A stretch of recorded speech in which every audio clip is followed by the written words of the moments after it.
भारतले भारतको अज्ञात स्थानमा 3वटा प्लान्ट राखेर सुरुङ मार्ग तयार गरेर मुस्ताङको रेडियम र युरेनियम चोर्नी सम्म तयारी गरेको कुरा सुन्नमा आएको छ। यति मात्र नभई भारतीय सीमा सुरक्षा बल एसएसबीले नेपालका विभिन्न 71वटा स्थानहरूमा जङ्गे पिलर सार्ने तारहरू फाली करिब 71,000 वर्ग किलोमिटर भूमि अतिक्रमण गरेको तथ्यहरू सार्वजनिक भएका छन्। त्यति मात्र नभएर सीमा क्षेत्रमा बसोबास गर्ने नेपालीहरूमाथि दुर्व्यवहार गर्ने घिनौना कार्यहरू समेत गरेको समाचारहरू प्रकाशनमा आएका छन्। यी सबै घटनाहरूले भारत र नेपाल बीचको कुनै पनि सन्धि सम्झौताको औचित्य अब समाप्त भएको छ। यो हिसाबले नेपालको पूर्व टिस्टादेखि पश्चिम काङ्गडासम्मको भूभाग नेपालले पाउनुपर्ने हुन्छ। सार्वभौम न्यायको सिद्धान्तका आधारमा नेपालले आफ्नो भूभाग प्राप्त गर्न पाउनु नेपालको नैसर्गिक अधिकार हो। आज हामी यिनै सेरोफेरोमा रहेर भारतले विगत 75 वर्षदेखि नेपालमाथि गरेको थिचोमिचो र अन्यायका बारेमा चर्चा गर्नेछौँ। सन् 1962मा चीन र भारतको बीचमा लडाईँ भई युद्ध हारेर फर्किएको भारतीय हरुवा सेना लिपुलेक लिम्पियाधुरा र कालापानी क्षेत्रमा अस्थायी क्याम्प बनाएर बस्न दिएकै भरमा भारतले नेपाली भूमि दाबी गर्नुले औँला दिँदा कुइनो निल्न खोज्ने आफ्नो दुश्चरित्र प्रदर्शन गरेको छ। भारतले आफू जस्तै अर्को सार्वभौम सत्ता सम्पन्न राष्ट्रको कदर गर्नुपर्छ भन्ने अन्तर्राष्ट्रिय मान्यताको बर्खिलाप गरेको छ। भारतले नेपाली सार्वभौम सत्ताको भौगोलिक अखण्डतामाथि ठाडो हस्तक्षेप गर्नाले एउटा उसको इमान्दार वफादार छिमेकी गुमाएको छ। लिपुलेक लिम्पियाधुरा र कालापानीको 381 वर्ग किलोमिटर भूभाग आफ्नो राजनीतिक नक्सामा राख्नुले सुगौली सन्धि उल्लङ्घन गरिएको छ। त्यति मात्र होइन, हालै भारतको नयाँ संसद भवनमा राखिएको अखण्ड भारत नामको नक्सामा नेपालका लुम्बिनी कपिलवस्तु लगायतका क्षेत्र समावेश गरिएको छ। यति मात्र नभई भारतीय सीमा सुरक्षा बल एसएसबीले नेपालका विभिन्न 71वटा स्थानहरूमा जङ्गे पिलर सार्ने तारहरू फाली करिब 71,000 वर्ग किलोमिटर भूमि अतिक्रमण गरेको तथ्यहरू सार्वजनिक भएका छन्। त्यति मात्र नभएर सीमा क्षेत्रमा बसोबास गर्ने नेपालीहरूमाथि दुर्व्यवहार गर्ने घिनौना कार्यहरू समेत गरेको समाचारहरू प्रकाशनमा आएका छन्। यी सबै घटनाहरूले भारत र नेपाल बीचको कुनै पनि सन्धि सम्झौताको औचित्य अब समाप्त भएको छ। यो हिसाबले नेपालको पूर्व टिस्टादेखि पश्चिम काङ्गडासम्मको भूभाग नेपालले पाउनुपर्ने हुन्छ। सार्वभौम न्यायको सिद्धान्तका आधारमा नेपालले आफ्नो भूभाग प्राप्त गर्न पाउनु नेपालको नैसर्गिक अधिकार हो। यदि दुईवटाको बीचमा कुरा मिलेन भने तेस्रो जिम्मेवार व्यक्ति वा निकायमा जानुपर्ने हुन्छ र त्यो जिम्मेवार निकायबाट दुईवटाको वास्तविक अधिकार निश्चित गर्ने कानुनी प्रचलनका आधारमा नेपालले अब क्रमिक रूपले संयुक्त राष्ट्रसङ्घ हुँदै अन्तर्राष्ट्रिय अदालतसम्मको यात्रा पूरा गरेर आफ्नो ग्रेटर नेपाल प्राप्त गर्नुपर्ने कुरा विशेष महत्त्वको विषय बनेको छ।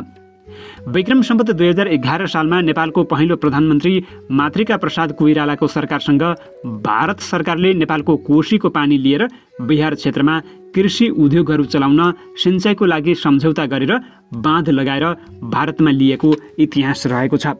उक्त सम्झौतामा भारतले कोशी क्षेत्रमा बाँध लगाउँदा डुबानमा पर्ने जमिनको मुआब्जा दिने कुरा सम्झौता गरेको थियो।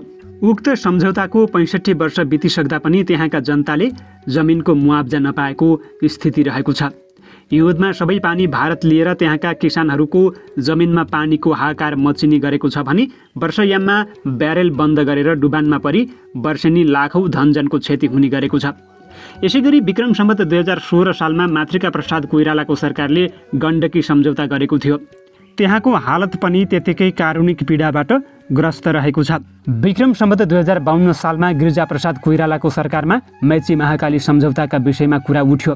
त्यो कोशी र गण्डकीको ऐतिहासिक घटनाक्रमको पीडादायी अवस्था औँल्याउँदै तत्कालीन प्रतिपक्ष दल एमालेका महासचिव मदन भण्डारीले मेची महाकाली सम्झौता राष्ट्रघाती छ भन्दै असहमति जाहेर गर्नुभएको थियो। त्यसबेला विभिन्न दलका आन्दोलनका धेरै रूपहरू देखा परे। गिरिजा सरकारले आन्दोलनलाई ठाडो हस्तक्षेप गरेर दबाइरहेको अवस्था थियो।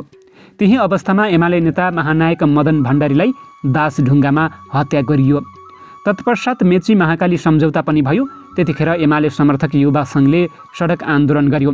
एकीकृत मार्क्सवाद लेनिनवाद जिन्दाबाद, युवा सङ्घ जिन्दाबाद, भारतीय विस्तारवाद मुर्दाबाद, माधव नेपाल लेन्डुप हो, लेन्डुपेलाई फाँसी दे, खड्ग ओली लेन्डुपे हो, लेन्डुपेलाई फाँसी दे भन्दै नाराबाजी गरी सडक तताएको इतिहास ताजै रहेको छ। आज महाकाली नदीको किनारमा बस्ने हजारौं जनताको घरबास र जीवधन नदीको कटानले विनाश गरिरहेकी छ। जति बेला नेपालमा विषम परिस्थिति सिर्जना हुने गर्छ त्यति बेला भारतले नेपालमा केही न केही लुट्ने गरेको छ। विक्रम सम्वत 2052 सालदेखि चलेको लामो 10 वर्षे जनयुद्ध र विक्रम सम्वत 2062-63 को जनआन्दोलनबाट देश घायल भएका बेला बाबुराम भट्टराई सरकारको माध्यमबाट भारतले बिप्पा, पिपिए, बिडिए जस्तो ठुलै नेपाली राष्ट्रहित विपरीत प्रस्ताव ल्याएर संसदको बहुमतबाट पारित गर्ने राष्ट्रघाती कार्य गरेको कुरा गहन अध्ययनको विषय बनेको छ। अपर कर्णाली, अरुण तेस्रो, मर्स्याङ्दी, सेती लगायत दर्जनौं नदीहरूमा भारतीय अन्तर्राष्ट्रिय कम्पनी जिएमआर र सतलजको माध्यमबाट कौडीको भावमा लिने दुष्ट भावनाको पर्दाफास गरेको छ। संसारकै सस्तो विद्युत परियोजना अपर कर्णाली जलविद्युत परियोजनामा जिएमआर कम्पनीलाई नेपाल सरकारले नियमित कर छुट गरी विश्वमै कतै पनि नभएको राष्ट्रघात प्रदर्शन गरेको छ। उक्त परियोजनाबाट निकालिएको विद्युत 12% मात्र नेपालको मुख्य प्रसारण लाइनमा जोडेर 88% विद्युत सिधै ग्रेट लाइन जडान गरेर कोहलपुर हुँदै भारत पुर्याउने योजना रहेको छ। उक्त परियोजनाबाट निक्लने विद्युतको प्रति युनिट मूल्य रु 2 मात्र हुन आउने भएको अनुमान गरिएको छ, ताकि नेपाल सरकारले त्यही विद्युत भारतबाट खरिद गर्दा पिक आवरको रु 11 रुपैयाँ प्रति युनिट र अन्य समयमा रु 9 प्रति युनिटका दरले खरिद गरिरहेको छ। यसरी हरेक कुरामा असमान सहमतिमा फसाउने, सरकारमा आफ्ना एडभोकेटरहरूको लुकीछिपी भर्ती गर्ने जस्ता कार्य निरन्तर भारतले गरिरहेकी छ। भारतले भारतको अज्ञात स्थानमा 3 वटा प्लान्ट राखेर सुरुङ मार्ग तयार गरेर मुस्ताङको रेडियम र युरेनियम चोर्ने सम्म तयारी गरेको कुरा सुन्नमा आएको छ। यता रोटी बेटीको सम्बन्धलाई देखाएर बसो दैव कुटुम्ब कम गरिरहेको र अर्कोतिर यसरी विभिन्न तरिकाबाट साम नाम दण्ड भेद लगाएर नेपाली राष्ट्रियतामाथि निरन्तर नाङ्गो हस्तक्षेप गर्ने कुराले राम राम बगलीमा छुरा भन्ने उखानलाई प्रमाणित गरेको छ। यी सबै भारतीय करतुतका विषयमा नेपाल सरकारले एउटा श्वेत पत्र जारी गर्न पनि अति आवश्यक देखिन्छ। यसै समयमा अर्को समुद्र पारीको नेपालको मित्र राष्ट्र अमेरिकाले हिन्द प्रशान्त रणनीति अन्तर्गत एमसिसी अर्थात् मिलेनियम च्यालेन्ज कर्पोरेसन नेपालको संसदबाट पास गरेको छ। नेपालको टोलरेन्स पावर धेरै भएको भूमि प्रयोग गरेर आणविक परीक्षण गरी संसारका सामु आफ्नो शक्ति प्रदर्शन गर्ने अभिष्ट पूरा गर्नका लागि अमेरिकाले नेपाली संसदबाट एमसिसी पास गराएको हो। नेपाललाई आणविक भट्टी बनाउने उद्देश्यले र केही प्राकृतिक साधन स्रोत दोहन गर्ने लक्ष्य लिएर मुस्ताङ, पाल्पा र चितवनमा अमेरिकी सेनाको ब्यारेक राख्ने कुरा सम्झौतामा उल्लेख गरिएको छ। 55 अर्ब अमेरिकी डलरको लोभ देखाएर नेपाली संसदमा अमेरिकी एडभोकेटरहरूले बहस चलाएको कुरा समाचार माध्यमले प्रकाशन र प्रसारण गरिरहेका छन्। त्यो 55 अर्ब रुपैयाँ भनेको अमेरिकी सेनाको 3 वटा पल्टनमा रहेका 5000 सेनाको खाना र हात हतियार परीक्षणमा पनि पुग्दैन। अमेरिकाद्वारा विभिन्न समयमा नेपालमा रहेका पौराणिक एनेक्टिक्सको निकासी पैठारी गर्ने क्रममा देवी देवताका मूर्तिहरू, वेद जस्ता पुराना लिपिमा रहेका धर्म ग्रन्थहरू बेलायत र अमेरिकाका विभिन्न स्थानहरूमा पुगिसकेको तथ्य सार्वजनिक भइरहेका छन्। प्रत्येक वर्ष पर्यटकको निहुमा नेपालका विभिन्न क्षेत्रमा प्रवेश गरेर त्यहाँका प्राकृतिक खानीहरू तथा बहुमूल्य धातुको खोज अनुसन्धान गर्ने कार्य जारी नै रहेको छ। गोप्य रूपमा त्यस्ता सामानहरूको खरिदका लागि अवैधानिक गिरोहहरू तयार गर्ने गरेको कुरा प्रकाशमा आइरहेका छन्। राजनीतिमा कुनै मित्र र कुनै दुश्मन नहुने कुरा पनि सिद्ध भएको छ। त्यसैले आन्तरिक राष्ट्रवाद मजबुत नभएसम्म देश स्वाधीन नहुने कुरा यस्ता ऐतिहासिक तथ्यले प्रमाणित गरिदिएका छन्। नेपालले ऐतिहासिक घटनाक्रममा सिकेर अर्काको मुख ताक्नुभन्दा आन्तरिक सुधार गर्न यस्ता विदेशी एडभोकेटरहरूको सूक्ष्म अध्ययन गरी देश निकाला गर्न, घरेलु प्रतिक्रियावादको नामेट पार्नका लागि नयाँ सिराबाट नयाँ कार्यनीति योजना नबनाएसम्म केही पनि हुनेवाला छैन। यहाँ सबै दलहरूमा हामी राष्ट्रवादी भन्ने लस्कर चलिरहेको छ। त्यसरी मपाई गर्नुभन्दा आफ्नो ऐतिहासिक कमी कमजोरी हेरेर नेपाली आमाको पाउमा शिर राखेर आत्मा आलोचित हुन जरुरी रहेको छ। आम सर्वहारा सर्वसाधारण जनसमुदायको सामु गएर माफी माग्न जरुरी छ।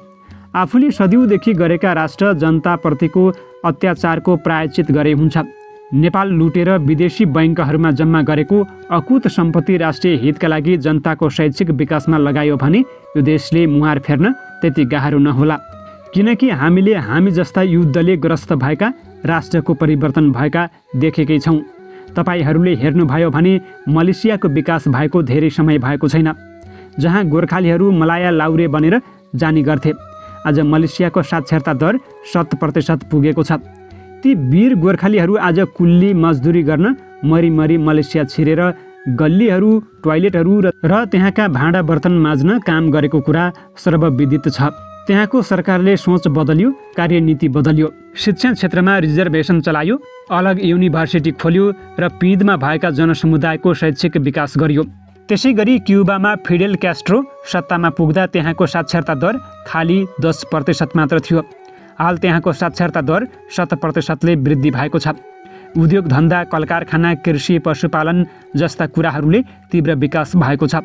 हाल घाँस, बाँस, कपास, शिक्षा, स्वास्थ्य सबै निःशुल्क रहेको छ। प्रति 5 जनाको बिचमा 1 जना डाक्टर रहेको सम्पन्न देश बनेको छ। नेपाल नीतिगत हिसाबले त सार्वभौम, स्वतन्त्र, स्वाधीन मात्र होइन, सङ्घीय, लोकतान्त्रिक, गणतान्त्रिक, कम्युनिस्ट व्यवस्थामा प्रवेश गरिसकेको छ। तर व्यावहारिक हिसाबले भने त्यो मनुवाद भन्दा माथि नउठेको अवस्था देखिन्छ। यहाँका सामाजिक अवस्था अध्ययन गरियो भने गाउँमा अझ जातिवाद, छुवाछुट, शोषण, दमनका घटनाहरू प्रशस्त देख्न पाइन्छ।